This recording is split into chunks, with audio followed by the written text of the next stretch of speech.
So, let's go back to our question. What is the nature of love?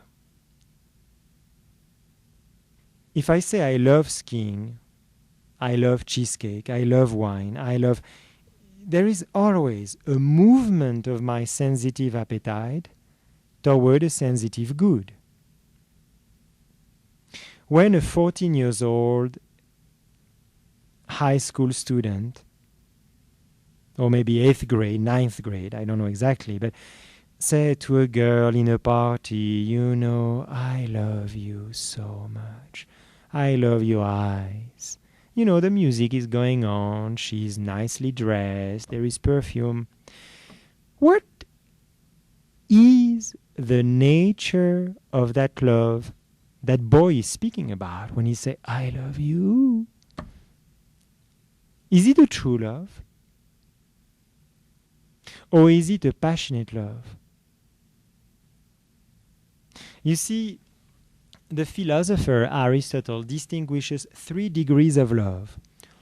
In Book 8 of Nicomachean Ethics, that I know a lot of Americans have read, in Book 8, he speaks of the 3 degrees of love: utilitarian love, passionate love, and spiritual love. And you understand that we cannot remain all our life at the level of utilitarian love. In college or in high school, you can have this kind of love. You see, oh, I love my friend. Yeah, because he has a nice computer. Oh, I love my friend when I am in college because he has a car or she has a car. You see, I love someone because of what they possess and what I can use if I am their friend. What kind of love is that? Is it a perfect love?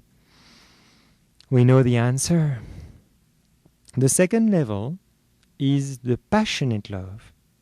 If I say I love someone passionately, does it mean that my love is perfect?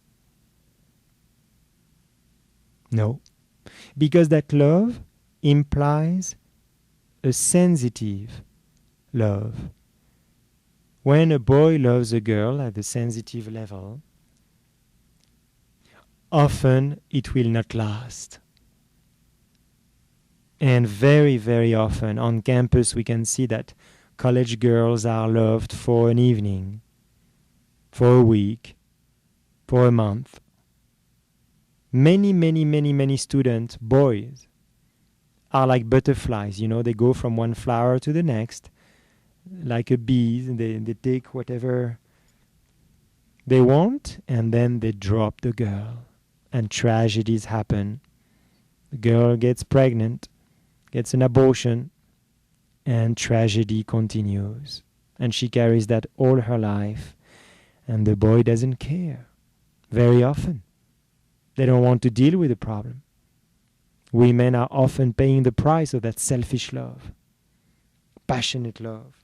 Oh, it can happen in marriage too, as you know.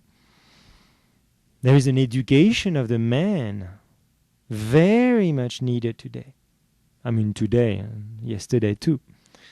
Men are very carnal. Women are more spiritual. It's not always the case, but it's often the case.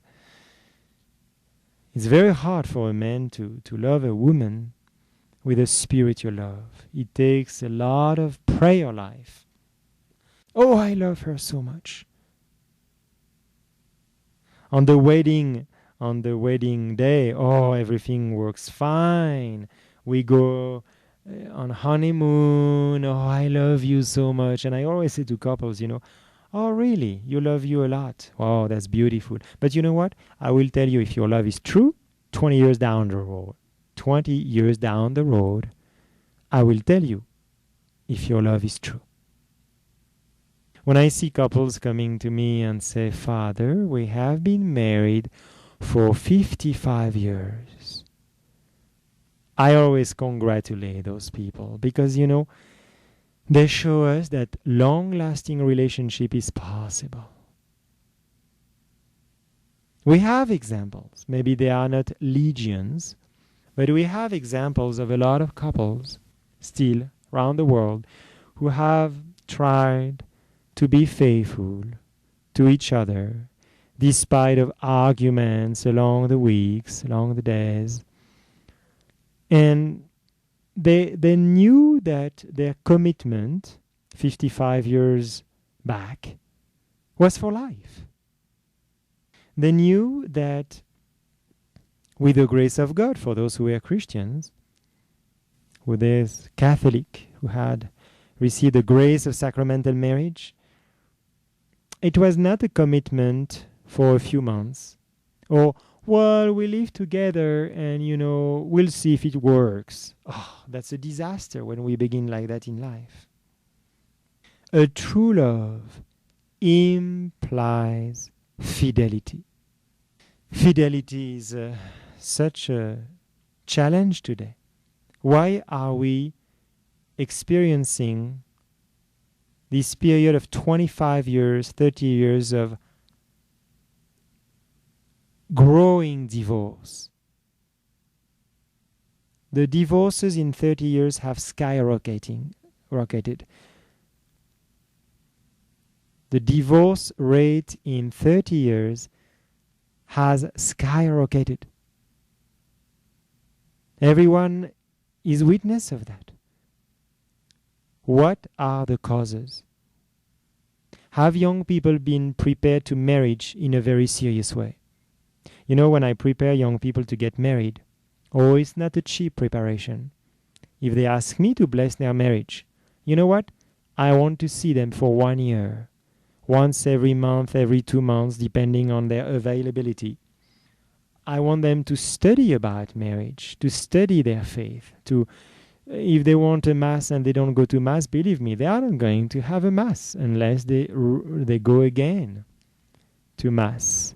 Understand mass. I'm always ready to spend time with them to explain also all the things that they should know before getting married and they have not received in their first education of faith.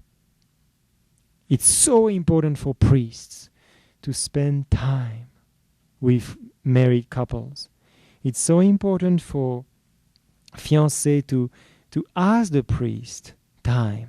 I know priests are very busy, but a married couple will form with the children the cell of the society.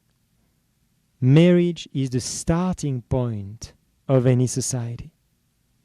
If we don't spend time really pondering God's plan on marriage, our society is going to be a mess.